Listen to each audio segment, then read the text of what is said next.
안녕하십니까. 네. 몇 쪽 할 차례죠? 284쪽.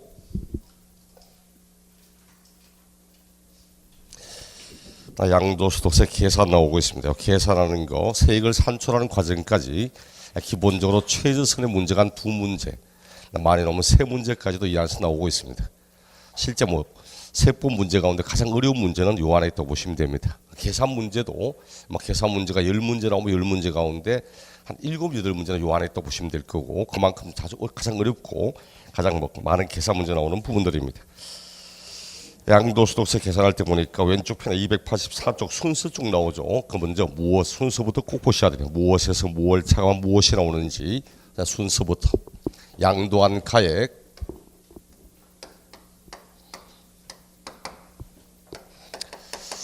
양도가액에다가 마이너스 뭘 뺀다고 돼 있죠? 그림에 필요경비 뺀다. 필요경비.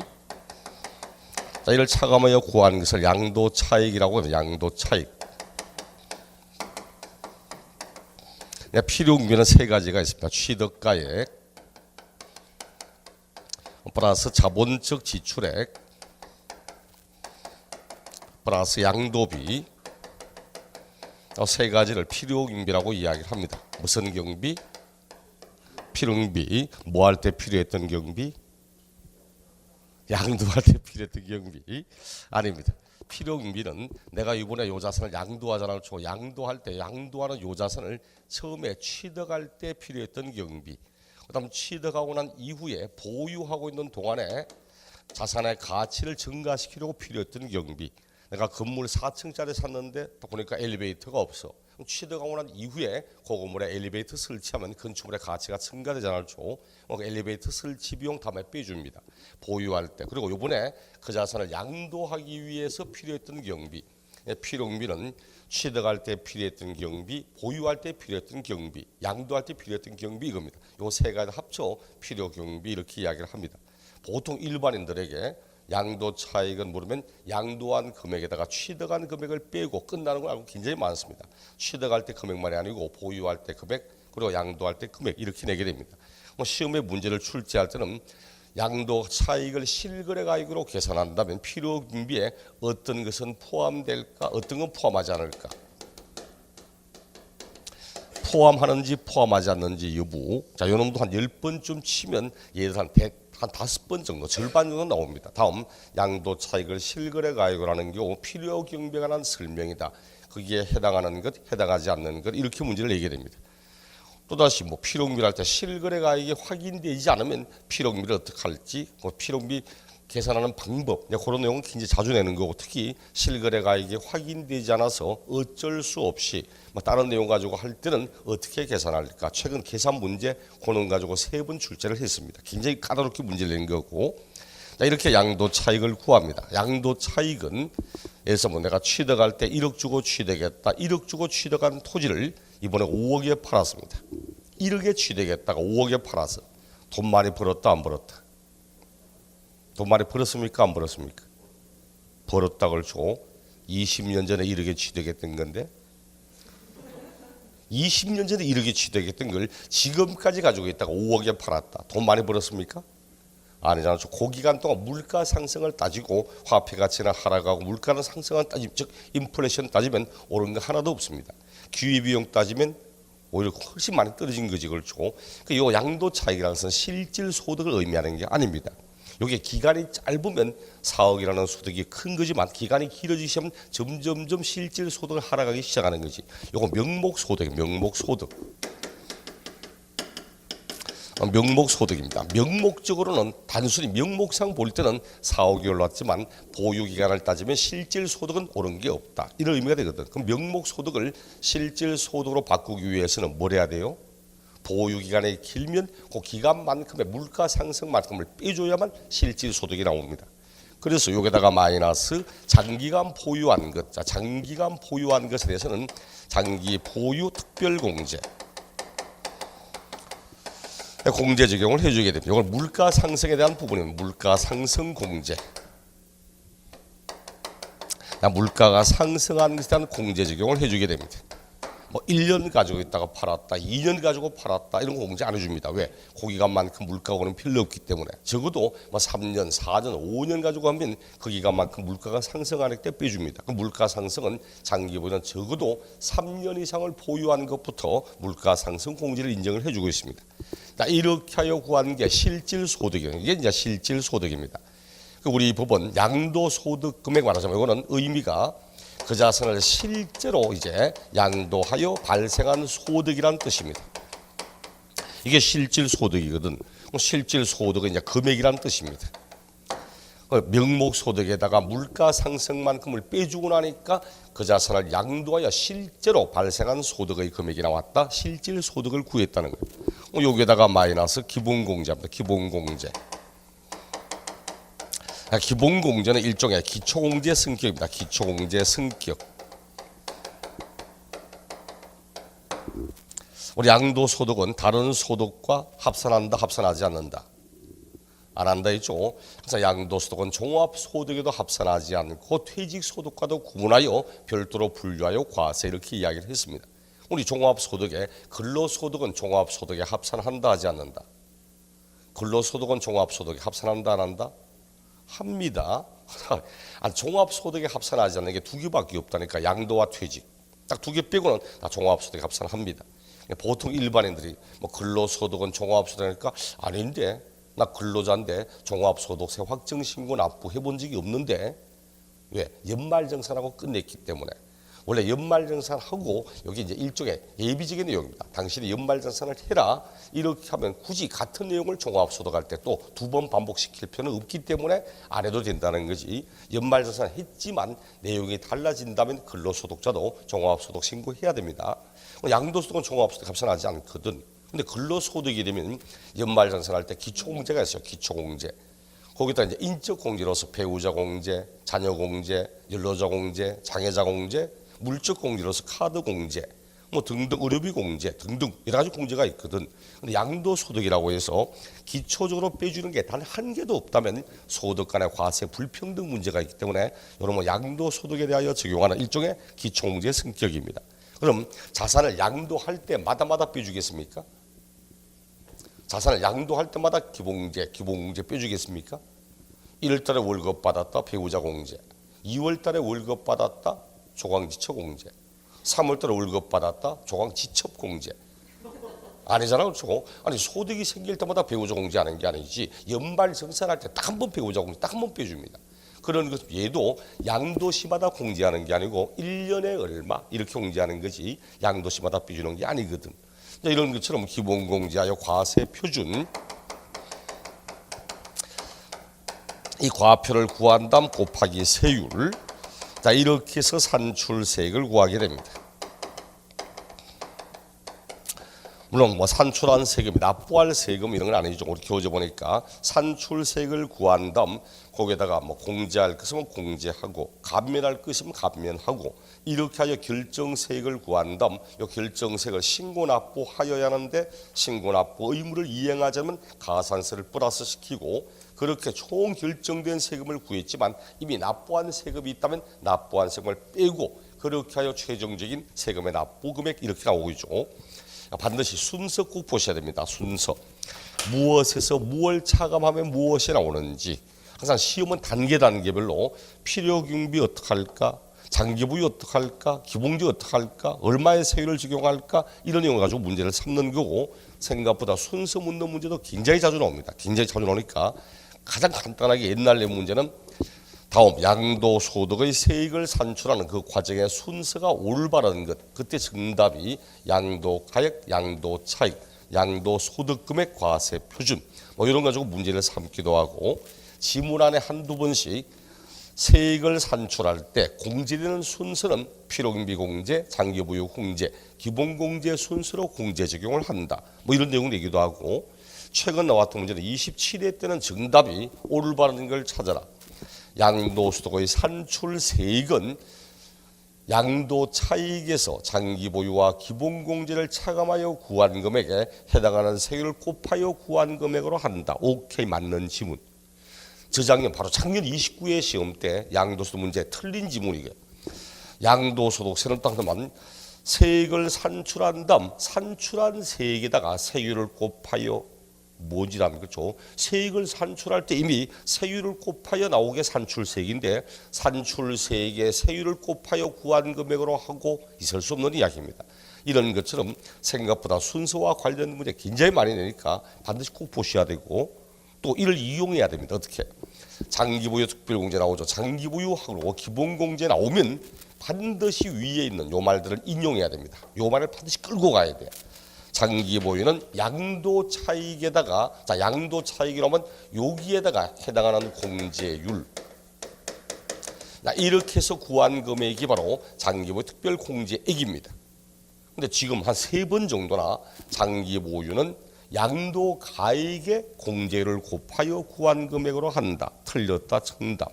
또 장기보유는 취득가액의 공제를 곱하여 구한 금액으로 하고 또 틀렸다. 장기보유는 양도소득금액의 공제를 곱하고 또 틀렸어. 작년 2000장 28에는 장기보유는 양도차익의 공제를 곱하여 오케이 맞는 지문 이런 겁니다.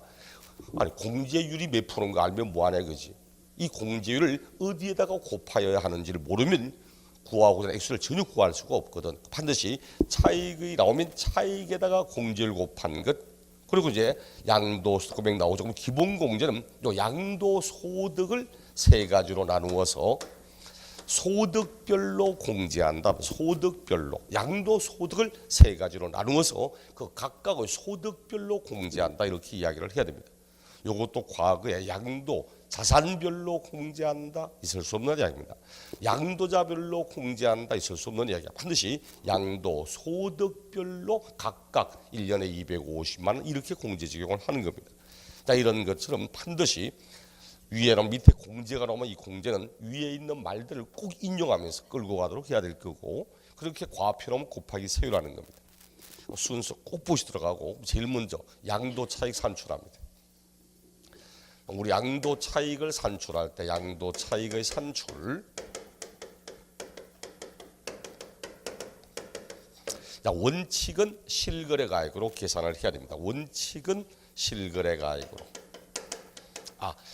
원래 시험에 나올 확률이 제일 많은 건 딱 양도 차익을 실거래가액으로 할 때 여기에 포함될 건지 포함되지 않을 건지 그리고 실거래가가 확인 안 되면 어떻게 계산할 건지 그게 원래 기본 한 문제고 그다음 두 번째는 장기보유 특별공제 어떻게 할 건지 얘 또 전통적으로 중요한 놈이야.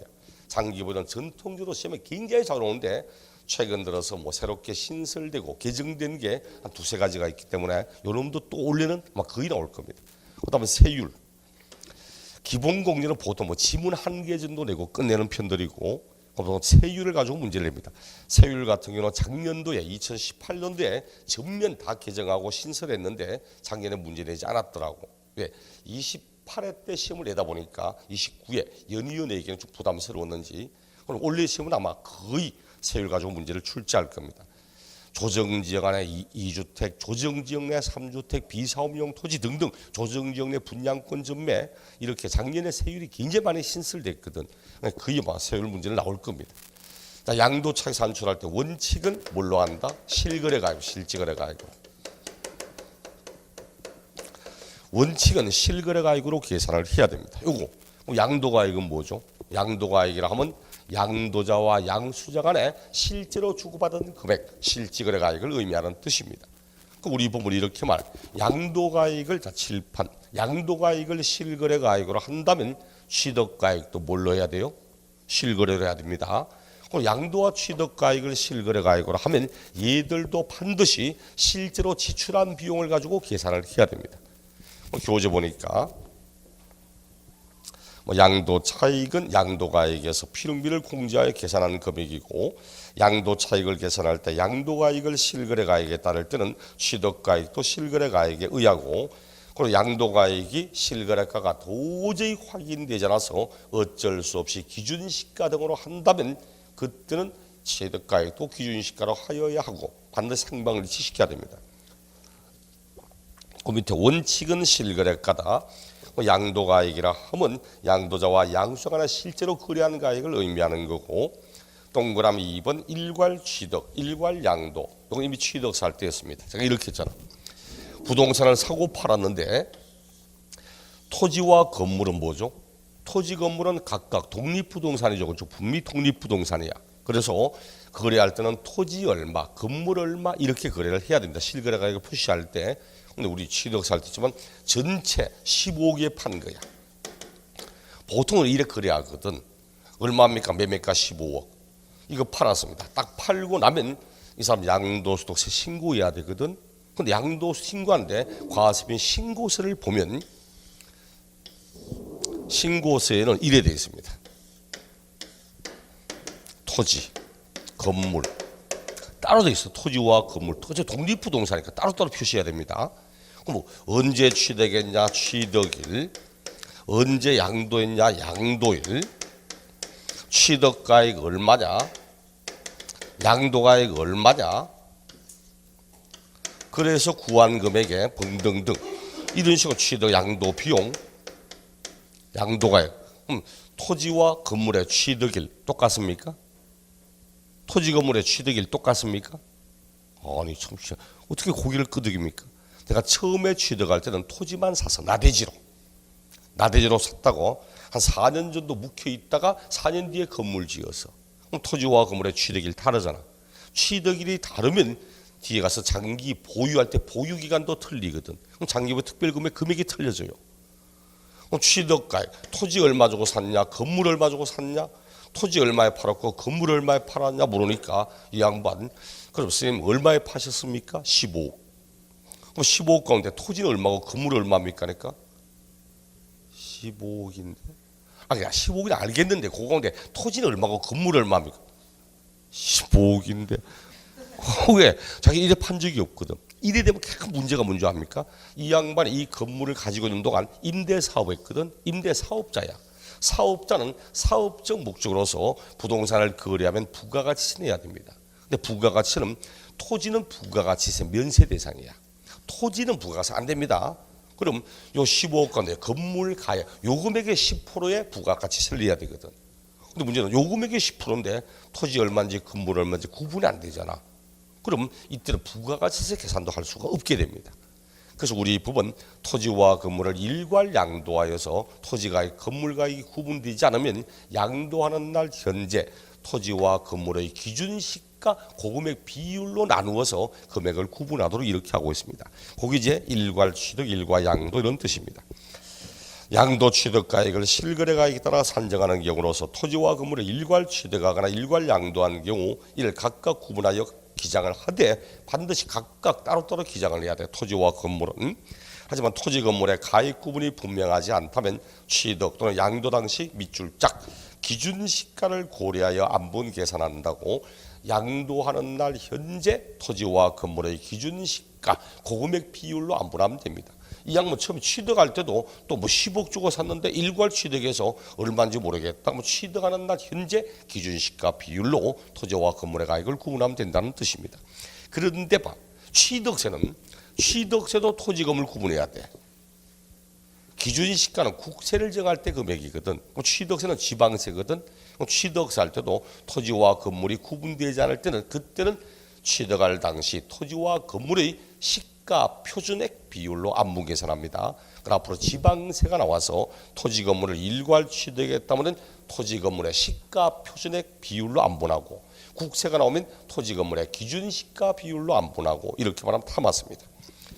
그럼 예외적으로 실거래가액을 인정 또는 확인할 수가 없답니다. 자, 예외적으로 원칙은 실거래로 하는데 실거래가액이 확인되지 않고 있다. 미확인. 실거래가액을 인정할 수 없다. 불인정. 이러면 어떡할 거냐는 거죠. 우리 교재 보니까 예외 실거래가액을 인정 확인할 수 없는 경우 추계 결정돼 있는데 그 밑에 기억 니은 봐요. 어떤 것인가 하니까 양도 취득 당시 실거래가액을 확인하여 필요한 장부, 매매계약서, 영수증, 기타 증빙서류가 없거나 중요한 부분이 미비됐다든지 또는 장부, 매매계약서 등등이 아무리 따져봐도 끝에 허위임이 명백히 드러나는 경우 아무리 봐도 이건 거짓말 같고 아니면 증빙자료 없다, 취득하니까 취득했다는 계약서도 없고 계약서 제출하는데 남들은 다 대부분 뭐 12억에 샀다, 13억에 샀다는데 지 혼자 거래가액이 나는 2억에 샀는데 이건 막 명백히 허위라고 드러날 때 이럴 때는 인정하지 않습니다. 뭐 어떡할까 하니까 이렇게 인정되지 않으면 추계 결정합니다. 추계 결정. 추계하여서 결정하거나 경정합니다. 추계라는 것은 말 그대로 밀추자 씁니다. 밀추자. 미루어 계산하겠다고 여러 가지 내용을 참작하여 미루어 계산하여서 결정하거나 경정하겠답니다. 그럼 뭘 참작하는가 이게 문제지. 뭘 참작해서 정하는지. 추계 결정할 때 반드시 다음의 순서에 따라서 요 순서에 따라 추계하여 결정하고 경정해야 됩니다. 또다시 교재를 확인하니까 285쪽에 추계 사유 양도가액 또는 취득가액을 실거래가액에 따라 정하는 경우로서 다음의 사유로 장부 그 밖에 증빙 서류에 의하여 해당 자산의 양도 또는 취득 당시 실거래가액을 인정 확인할 수 없다면 양도 또는 취득가액을 매매 사례가 감정가 환산가 또는 기준시가 등에 따라 추계조사하여 결정 또는 경정할 수 있다. 대충 나오네. 뒷장 탔는 게 보니까 추계 순서 나옵니다. 추계 순서. 다음의 방법을 순차적으로 적용하여 산정한 가액에 의한다. 단 매매 사례가 감정가 등이 특수관계인 거래에 따른 가액 등으로 객관적으로 부당하고 인정될 때는 해당 가액을 적용하지 아니해야 한다. 그 밑에 매매 추계 순서 나오죠. 양도가액이 확인되지 않고 있다. 그리고 그 밑에 취득가액이 확인되지 않고 있다. 먼저 우리 취득가액이 확인 안 될 때부터 취득가액이 확인되지 않고 있다. 취득가액 미확인 순서 뭐라고 되어 있죠? 보니까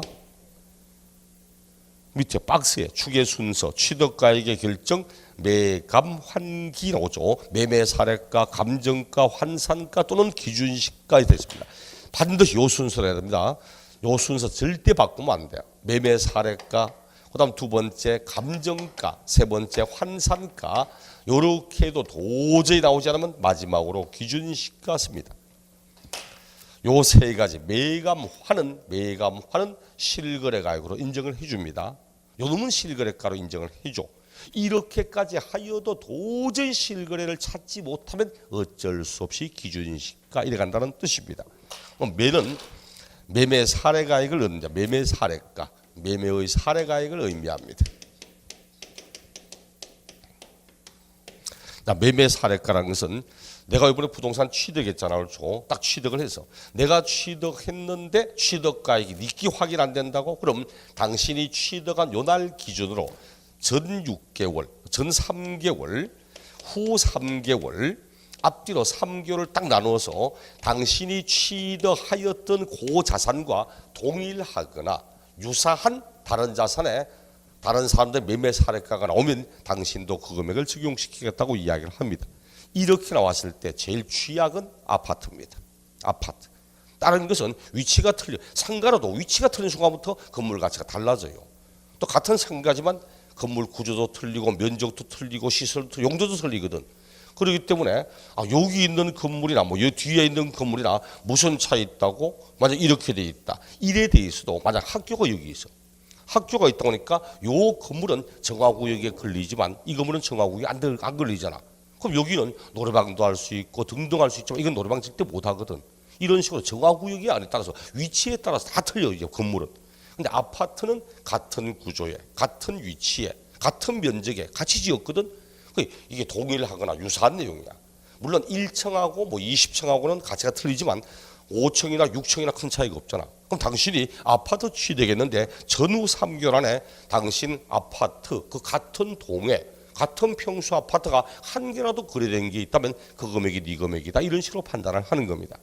여러 개가 있는데요. 그럼 당신이 취득한 날에 가장 가까이 접근한 날의 가액을 가지고 정할 거고 이런 식의 내용이 있습니다. 이렇게까지 하여도 나오지 않는다. 아파트는 대부분 나오지만 아파트 이외 부동산은 매매 사례가는 사실 없습니다. 그럼 이렇게 나오지 않고 감정가액을 적용하는 거예요. 이거 역시도 전후 3개월 안에 공신력 있는 감정기간부터 둘 이상의 감정기간부터 감정받은 금액이 일단 평균액으로 합니다. 이것도 거의 나오지 않아. 보통 실무상에는 대부분 환산가 씁니다. 환산가. 실무는 대부분 환산가액을 적용합니다. 환산가액. 환산가는 기준시가를 바탕으로 환산해낸 금액입니다. 취득가액이 확인 안 되잖아. 그 말은 양도가액은 확인된다는 이야기야. 그럼 실질 양도가, 실질 양도가액 곱하기 양도 당시 기준시가, 양도 당시의 기준시가 분의 취득 당시 기준시가.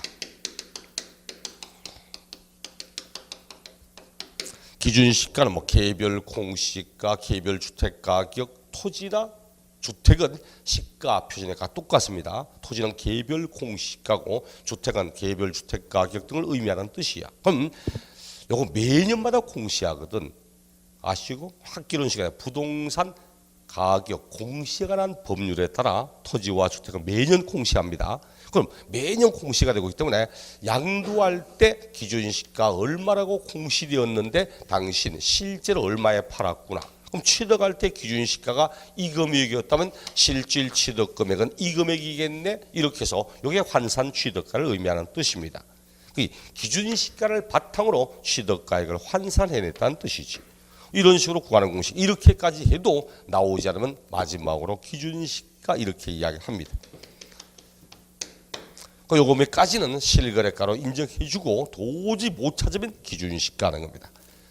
그럼 만약 양도가액이 확인되지 않고 있다? 그럼 뭘로 한다고 되어 있죠? 박스에 양도가액이 확인 안 된다 합니다. 뭘로 한다고? 네? 한글을 못 읽는 건 아닐 거고 박스에 양도가액 결정 매감기 되죠. 매감기. 양도가액이 확인될 때는 환산가는 쓰지 않습니다. 요 놈은 매감기입니다. 매매 사례가, 감정가 또는 기준시가 이렇게 나오지.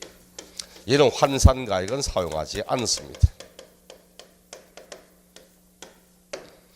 생각보다 요 순서 묻는 문제도 굉장히 많이 됩니다. 굉장히 많이 되니까 반드시 순서 꼭 보시더라고. 순서 묻는 문제 굉장히 많아요. 실제로 한번 확인을 해드리고 싶은데 보자.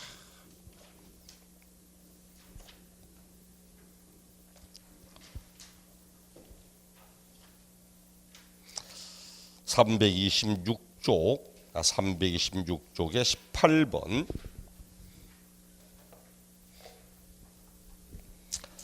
아, 18번 보니까 거주자 갑이 특수관계에 있는 없는 자로부터 부동산을 취득하여 양도할 때 장부 등에 의하여 취득 당시 실거래가액을 확인할 수 없어서 추계조사 결정하고자 한다. 적용 순서로 올바른 걸 찾아보라고.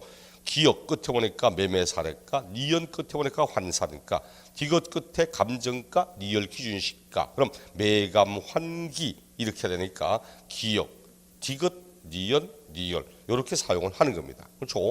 여기 이제 20회 때 문제였잖아. 19회 그 밑에 19번 24회 때 문제. 또다시 양도가액 취득가액을 추계조사하여 결정 경정하는 경우로 틀린 걸 찾아보라고. 그럴 때 1번은 앞에 뭐 장부 계약서 등이 미비되거나 중요한 부분이 없거나 할 때는 추계 결정 등의 사유에 해당한다. 오케이. 2번 매매 사례가, 감정가, 환산가 또는 기준시가를 순차적으로 적용한다. 매감 환기. 오케이. 3번 매매 사례가액은 양도 취득일 전후 3개월 안에 동일하거나 유사한 자산의 매매 사례금 그 가액을 말한다. 오케이. 감정가도 그렇고 5번 환산가액은 양도가액을 추기할 때는 적용하지만 취득가액을 추기할 때는 적용되지 아니한다. 틀렸잖아. 즉 5번 지문은 환산가액은 7번 환산가액은 양도가액을 추기할 때는 적용되지만 취득가액을 추기할 때는 적용되지 아니한다. 말 바뀌었잖아. 환산가는 취득가액을 추기할 때는 적용되고 양도가액을 추기할 때는 적용되지 않는 거지. 기 바뀌었잖아. 그럼 5번이 정답. 또 그 밑에 20번 문제, 26회 문제도 틀린 걸 찾으라고 하는데 1번 취득 당시 실거래가액을 확인할 수 없을 때는 매매 사례가, 환산가, 감정가, 기준시가를 순차로 적용하여 틀렸지. 매감 환기지. 환산가가 문제 나오면 안 되잖아. 매매 사례가, 감정가, 환산가 나오는 거지. 1번 틀렸다. 정답. 그 이전에도 19회 시험 때도 또 이거 매매 사례가 또 요 순서 뒤바꿔서 또 틀렸다. 정답. 봐요. 생각보다 요거 매감환기, 매감기 상당히 자주 묻습니다. 그 다음에는 또 나왔던 문제가 그 다음 27회 등은 이를 바탕으로 당신 양도 차익 계산해 보라. 이제 계산 문제 나오기 시작합니다. 이거 모르면 계산 문제도 못해. 또 이만큼 자주 나오는 부분들입니다. 또 다시 앞장 넘어가서 한 번 더 확인.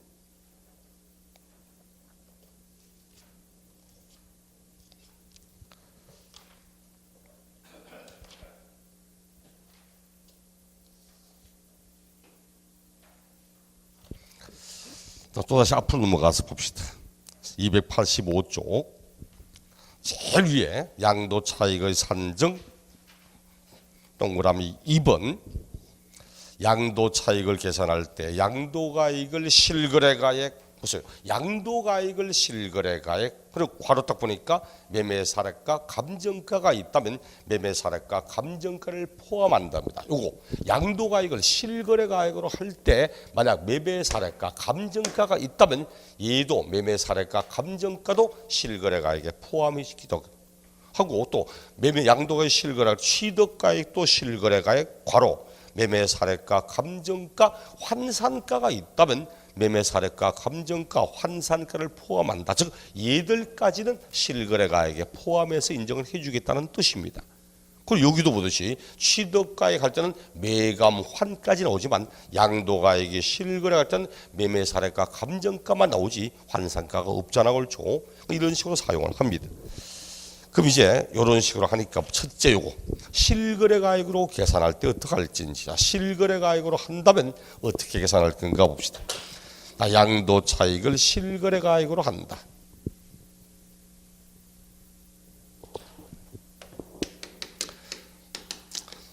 양도 차익을 실지거래가액으로서 실지거래가액으로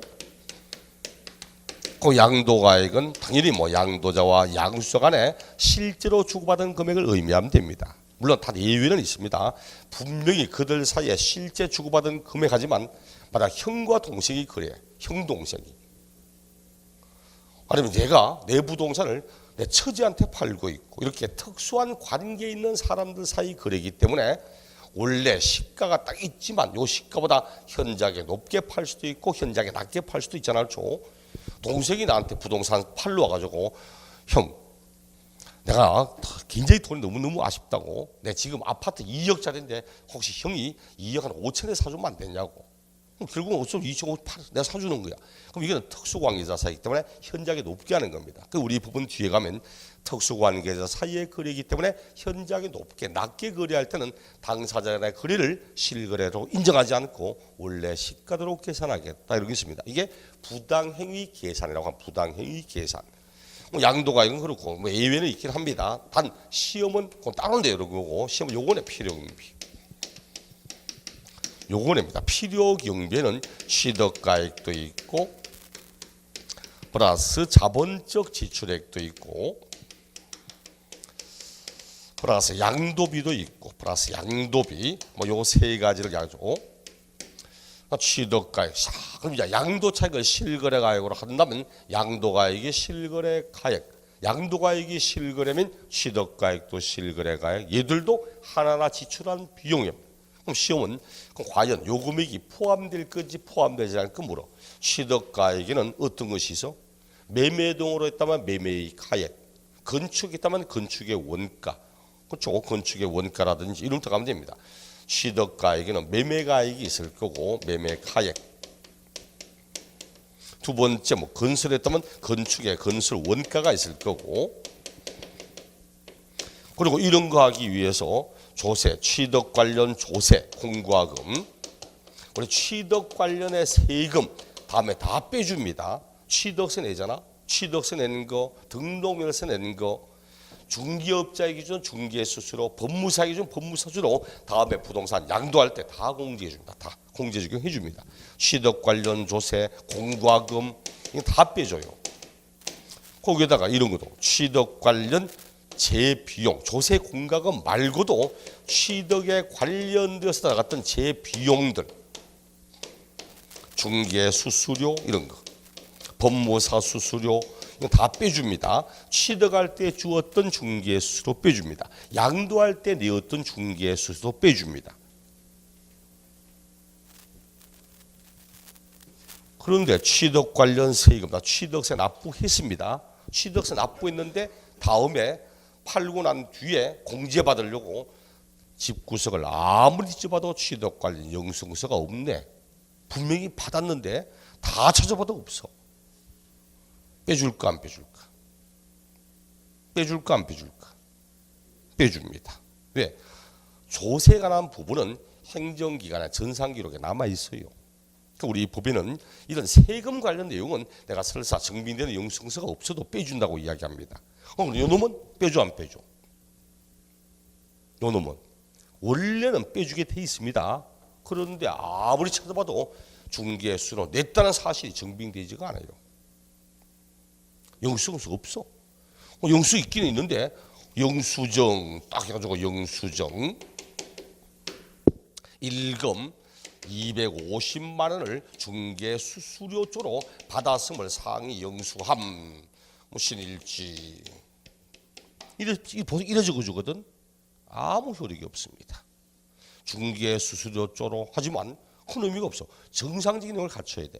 이게 이 사람이 중개사무소 허가번호가 몇 번이다. 중개사무소 명칭이 뭐고 몇 년도 몇월 며칠에 그리고 주소가 어디며 이런 식의 정상적인 내용이 딱 이래야지. 그냥 아무 생각 없이 250만 원을 중개수로 받았으면 끝 이러면 아무 의미가 없습니다. 그러니까 반드시 우리 법원이 이렇게 반드시 이런 내용들은 정빙되는 차로 객관적으로 입증이 되는 경우에 공지하지 정빙된 차를 인정하지 않으면 빼주지 않습니다. 이거 말고도 또 취득 관련 소송과 화해의 비용, 소송과 화해의 비용, 취득 관련 소송, 화해 비용도 있습니다. 내가 부동산을 법원 경매를 통해서 경락받아서 부동산을 법원 경매로 경락받았습니다. 분명히 경락받을 등기부를 보니까 설정된 게 하나도 없네. 딱 저당권 설정만 돼 있어서 안심하고 딱 받았습니다. 막상 가보니까 장사하고는 임차인이 있는 거야. 그런 게 참 많습니다. 점포에 임차권 설정 등기 잘 안 하거든 보통. 그러다 보니까 장사 임차인이 있는 거야. 가보라니까 딱 하는 게 있어. 나가라니까 안 나갑니다. 가서 선생님 임차권은 등기되지 않은 임차권은 임대인과 임차인 사이에 금전적인 채권 채무 관계지 부동산은 아무런 권리가 없기 때문에 나가시라고. 그래 말하면 임차인 뭐라는 줄 압니까? 그래 네 법만이 알아줬겠다. 안 나갑니다. 법하고 있으면 아무 관계 없습니다. 이 양반은 자기 인생이 다 걸려서 퇴직하고 난 뒤에 여기 권리금 주고 돌아가지고 보증금 몇 천만 원에 시설 설치하고 이래가지고 근데 통계 보니까 현재 대한민국에 닭집이 몇 군데 있답니까? 닭집이 프랜차이즈만 24,800개 있다. 근데 프랜차이즈가 아닌 개인 딱 통통 하면 3만 군데가 넘는답니다. 3만 군데가 3만 군데에서 딱 통닭집 있답니다. 그러다 보니까 경기가 너무 치열해가지고 도저히 이제 장사가 안 돼요 실제로. 진짜 맛이 너무너무 좋아. 이름 나고 이런 집은 또 대박 나는 집도 꽤 많지. 어느 집 가든 울산 3대 통닭집, 부산 3대 통 이런 집이 다 있긴 하지만 그 집은 대박 나요. 근데 그게 아니고 일반 프랜차이즈 가지고 그냥 경쟁 붙이면 브랜드 떨어지거나 가치 없는 건 난리 납니다 실제로. 어쨌든 내가 딱 들어가 보니까 이거 안 돼. 나가라고 명도 소송 냅니다. 명도 소송 내고 소송을 이기는데 안 나갑니다. 그래도 일반적으로 얼마 시설비 얼마 인정하고 이주비 얼마 주고 화해를 하고 그걸 보냈다면 이 비용도 다음에 내가 이 부동산을 취득하여 사용하기 위해서 꼭 필요했던 비용이라고 보고 이것도 공제적용 인정해 줍니다. 이런 비용들도 다 빼줘요. 현재 가치 할인 차금, 우리 현재 가치 할인 자금 이것도 빼줍니다. 현재 가치 할인 차금 이거는 현재 가치와 미래 가치의 차이를 의미하는 뜻입니다. 장기 할부로 했다든지 그것도 아니면 내가 아파트 등을 매입할 때 국민주택 채권을 매입했다. 국민주택 채권을 사는데 채권 1억 원짜리 샀다. 채권 1억 원 주고 매입했습니다. 문제는 이 국민주택 채권 1억짜리를 다음에 만기가 되어 매각하면 얼마 줘요? 얼마 줍니까? 1억 줍니다. 1억. 살 때 1억 주고 샀는데 지나가 팔 때 1억을 줘요. 그럼 이때 1억이란 뭐냐 하니까 채권 표면상에 적혀있는 1억은 만기 시에 지급하겠다는 금액입니다. 만기가 되면 이 금액 주겠다는 뜻이야. 근데 문제는 살 때도 1억을 줘야 되거든. 결국은 그 기간만큼의 이율 따지니까 현재 가치 1억 안 되지. 요 1억은 미래 가치거든. 그럼 현재 가치 따져보니까 현재 가치는 이율을 따져보니까 이게 예를 들어서 9,800밖에 되지 않더라. 그럼 현재 가치 9,800, 미래 가치 1억. 얼마 차이 나죠? 200만 원. 요게 현재 가치 할인 차금입니다. 현재 가치 하는 차금은 현재 가치와 미래 가치의 차이를 의미하는 뜻입니다. 다음에 팔 때 이 금액 빼줍니다. 이 금액 빼줘요. 근데 또 끝까지 가지고 200 손해 보는데 대부분 또 채권을 만기가 되기 전에 팔아버리거든. 보통 국민주택 채권자를 만기 전에 할인하여 발생한 매각의 차손 이렇게 말하지. 전문용어로 뭐라 하죠? 전문용어로 와랫강에서 생긴 손실 이런 거 그것도 빼줍니다. 와랫강에서 생긴 손실도 빼줘요. 문제는 어디에다가 팔았냐 이것이 또. 이걸 금융기관에 매각하면 금융기관에 얼마의 금액을 매입했으며 얼마의 손실이 발생했고 객관적으로 증명이 돼. 근데 제 어릴 때는 집에 있으면 왜 골목에 시가번 가방을 들고 다니면서 채권 삽니다 이러면 다니셨거든. 채권 사러 검은 가방 채권 가방 들고 채권 사러 다니고 있었거든. 지금 명동에 나가도 명동 앞에 사채시장 많거든. 그러면 채권 산다 판다 적혀 있으면 거기 이거 팔아서 문제는 증빙이 안 돼. 얼마의 손실이 생겼다는 거 이거 안 빼줍니다. 금융기관 등의 매각하여 발생한 할인 차손 빼줘도 증빙되지 안 빼줘. 이런 것들은 다 빼줍니다. 원칙적으로는. 끝나고 나면 이제 포함되지 않는 것도 이야기할 겁니다. 자본적 지출에 우리 자본적 지출에게 반대적 개념은 수익적 지출액. 수익적 지출액은 잘못 보면 아마 수익이 발생하고 이게 아니고 수익적 지출액은 현상 유지를 위해 사용한 비용입니다. 현상 유지를 위해서 지출한 비용입니다. 원래의 모습을 그대로 유지하려고 좀 더 좋아지고 나아지고 이런 뜻이 아니고 원래 취득한 고자산의 현상을 원래의 모습을 유지하려고 쓴 비용입니다. 보일러 고장 나가지고 고쳤다든지 외벽에 칠해뒀던 아파트 외벽에 있는 페인트가 너무 낡아서 새롭게 페인트 도장했다든지 아니면 벽지가 너무 낡아져서 새로 도배했다든지 이런 원래의 모습을 유지하고 쓴 비용입니다. 이런 거 공제 안 해줍니다. 자본적 지출은 뭐냐니까 자본적 지출은 그 돈의 성격이 지출이 자본의 성격입니다. 자본이 뭐죠? 자본은 자산 가치를 증가시키려고 쓴 비용을 자본이라고 합니다. 현재 모습을 있는 그대로 유지하려는 게 아니고 지금보다 좀 더 나아지려고 좋아지려고 이용의 편애가 되려고 개량이 되려고 자산 가치를 증가하려고 수익을 발생시키려고 이렇게 쓰는 돈을 자본이라고 이야기합니다. 우리 회사를 설립할 때 내는 돈 뭐라고 하죠? 자본금이라고. 자본금은 이 돈을 내어서 내가 한 5억을 가지고 회사를 설립했다. 이 5억의 가치를 그대로 유지하려고 한 게 아니잖아. 그럼 5억의 이 돈을 통해서 그 이상의 가치를 벌기 위해서 쓴 돈입니다. 그 자본은 화폐를 가치 정식의 수단으로 이용할 때 우린 그 화폐를 자본이라고 이야기를 합니다.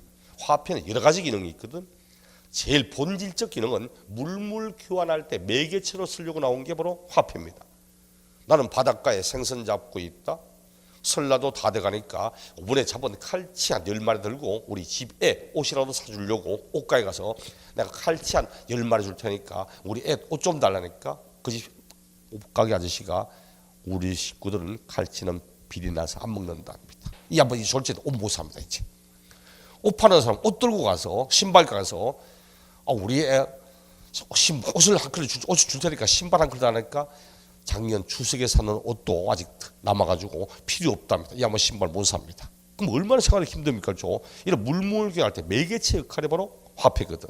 근데 그거 말고도 이제 자본의 기능도 있거든. 가치 정식의 수단은 화폐를 쓰는 겁니다. 그래 앞으로 돈이 지출되되 어떤 게 자본적 지출인가 물으면 지금보다 분명히 개량 좋아진다, 이용의 편애가 된다, 있는 그대로가 아니라 내가 원하는 용도도 변경하여 사용할 수 있다, 자산 가치를 증가시킨다, 수익을 발생시킨다, 이런 성격이 나오면 이거 모두 자본적 지출에 보시면 됩니다. 어떤 게 있냐 하니까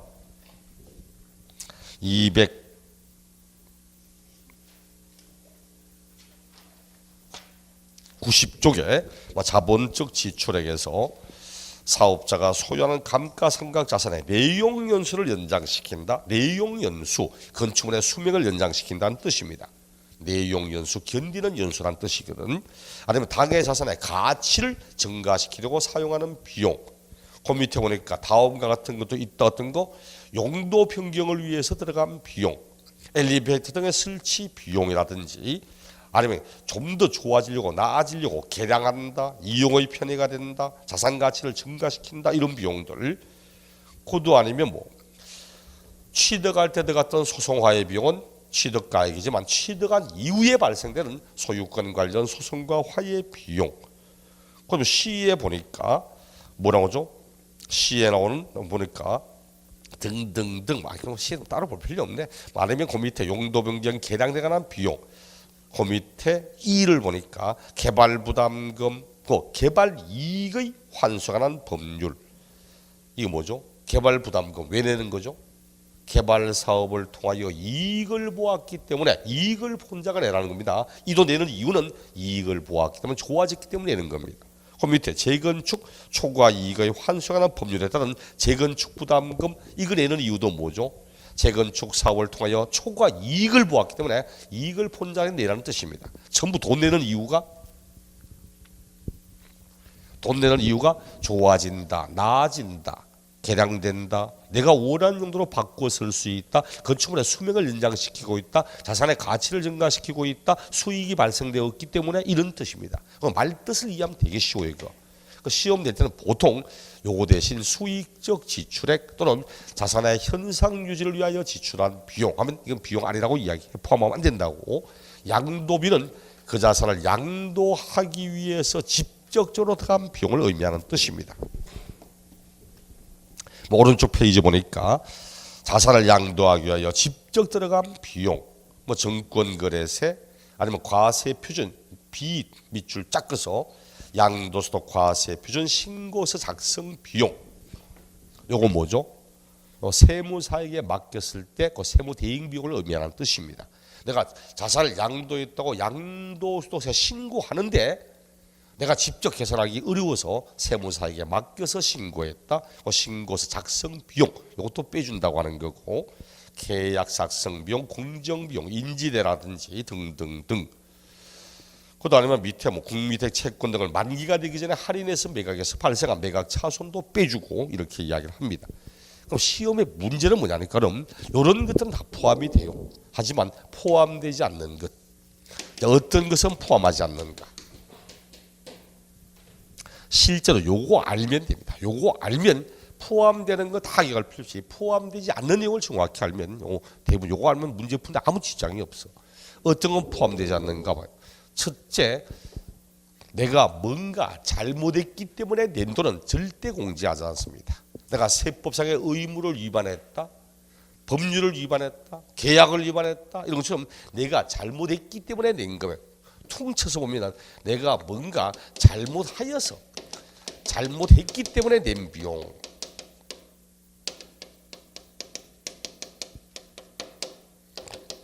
이런 절대 공개할 수 없습니다.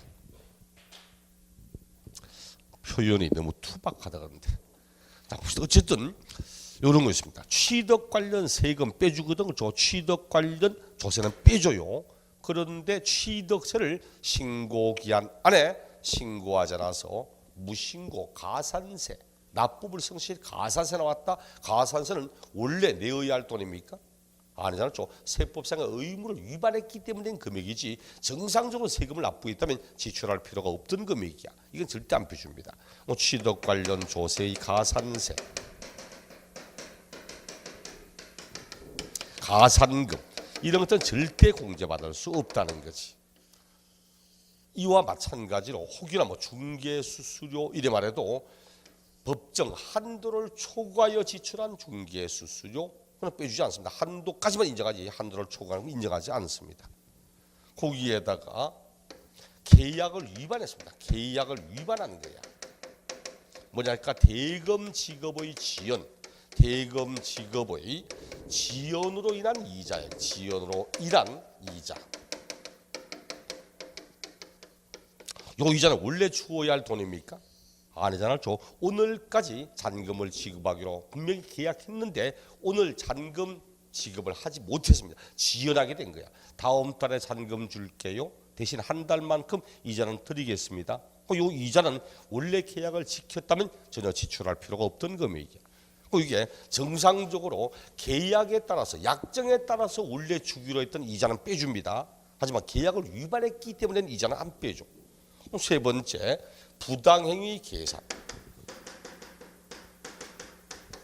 부당한 행위에 통한 계산은 이게 시가초과액 이거 공제 안 해줍니다. 앞에 있잖아. 특수한 관계 있는 사람 사이의 거래다 보니까 원래 시가대로 거래하지 않고 시가보다 현저하게 높게 등을 거래했다. 2억짜리인데 형이 동생 2억짜리를 2억 5천에 취득해 주었다. 다음에 이 형이 이 부동산을 팔면 원래의 시가 2억만 빼주지 시가를 초과한 5천만 원 공제 안 해줍니다. 이거 불법적 행위입니다. 조세를 부당하게 줄이기 위해서 현저하게 높게 낮게 거래하는 것 우리 법은 불법 행위로 보고 있기 때문에 불법적 행위를 통한 5천만 원 인정 안 해줘. 요것처럼 법을 위반하고 있다, 법률을 위반하고 있거나 이런 등으로 인해서 내었던 부담금, 분담금 이런 내용은 공제 안 해줍니다. 그러니까 여러분이 공법 시간에 무슨 부담금, 무슨 분담금 넣으면 이 돈 왜 내는가 한번 보시라고. 왜 내는지. 그 돈을 내는 이유가 내가 뭔가 잘못했기 때문에 불법적 행위를 했기 때문에 사회적 문제를 일으켰기 때문에 그렇게 내는 돈이라면 절대 공제 안 해줍니다. 예를 들어서 이런 거. 자, 예를 들어 농지를 소유할 자격이 없는 사람이 현재 농지 자격 증명 농지를 가지고 있어. 그럼 농지부 어떻게 하라고 하죠? 농지부에는 일정 기간 안에 그 농지를 처분하도록 하고 있습니다. 근데 그래도 처분하지 않고 있으면 매년마다 농지가 일정금에 대한 부담금이 나오기 시작합니다. 이거는 농지법의 위반에 따른 벌칙이거든. 이런 건 절대 공제 안 해줍니다. 자, 이렇게 내가 뭔가 잘못했기 때문에 낸 금액은 절대 공제받을 수 없다. 세법상의 의무 위반, 계약 위반, 그 다음에 불법적 행위, 법의 위반 이런 경우는 절대 공제 안 해줘요. 그리고는 그 다음 보니까 이거 다섯 번째 이제 반대말 볼게요. 취득 관련 세금은 빼줍니다. 취득 관련 세금은 빼주는데 보유 관련 세금은 공제 안 해줍니다. 보유 관련 조세, 취득세, 등록면허세 이런 건 빼줘도 재산세, 종합부동산세 이런 건 공제받을 수 없습니다. 그 다음 취득 관련 세금은 빼주지만 취득 관련 세금 가운데서 상속세와 증여세 이거는 공제받을 수 없습니다. 원칙적으로 상속 증여세는 부가 세습되는 걸 막기 위해서 받은 세금인데 다음에 상속받은 자산을 팔았을 때 자기가 납부했던 상속세를 다 빼주면 무슨 의미가 있어? 아무 의미가 없거든. 그 다음 일곱 번째, 자본적 지출액은 빼줘도 수익적 지출액은 인정하지 않습니다. 수익적 지출액은 공제 인정하지 않는다. 그럼 여덟 번째, 이중공제 인정하지 않습니다. 이중공제. 시험에 제일 많이 나오는 게 이중공제입니다. 우리 교재는 포함하지 않는 걸 여기저기 막 흩어두어가지고 보다 보니까 뭐 포함되는 밑에 포함되는 같이 있고 해서 헷갈리니까 제가 별도로 모아서 따로 하는 겁니다. 지금 이중공제라는 게 이미 공제 받았는데 또 공제하는 게 이중공제입니다. 그럼 예를 들어서 우리 엘리베이터 없는 건물에 엘리베이터 설치하였다. 엘리베이터 설치 비용 자본적 지출입니다. 자산의 가치를 증가시키려고 사용했던 비용이거든. 이거 분명히 다음에 이 건물 팔 때 빼줘요. 하지만 이 엘리베이터 설치 비용을 반드시 건물 팔 때 공제해야 됩니까? 가지고 있는 동안은 공제 못합니까? 할 수 있습니다.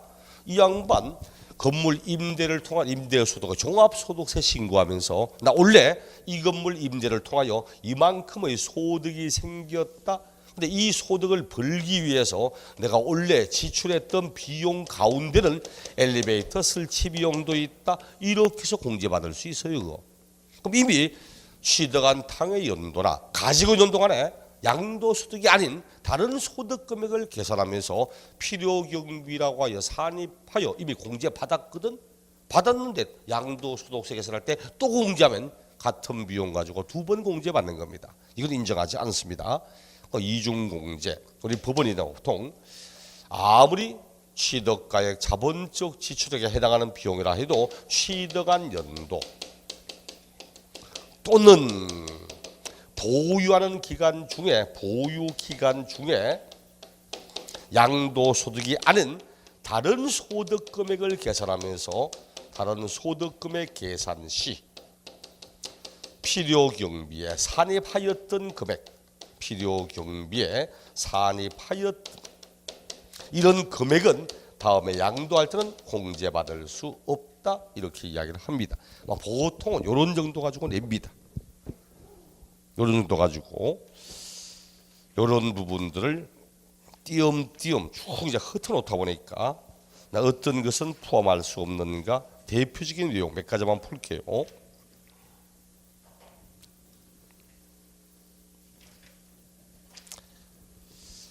288쪽 보니까 중간에 확인학습이라고 박스 나오네.